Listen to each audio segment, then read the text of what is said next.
Now, I've talked a bit about what sort of things you can do with CT scanning, but when it comes to mummies, I've left out the most important bit.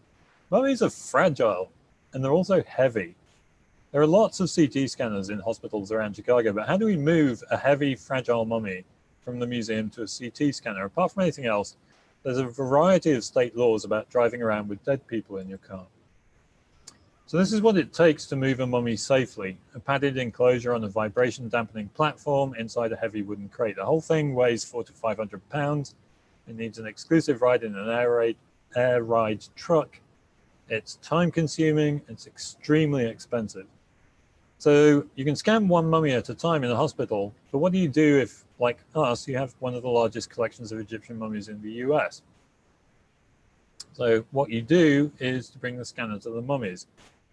In 2011 or so, a company called Genesis offered to lend us a mobile CT scanner for free.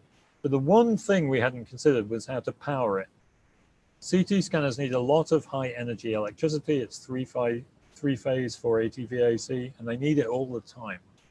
And the only way we could figure out to get this power to the trailer was to take one of the public elevators out of service for a week and run a cable out the window.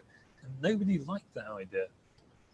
So we called Genesis and said, we're really grateful for the loan. We just can't figure out this electricity thing. And they were really polite. They were like, yeah. Have you heard of generators? And we were like, oh, generators.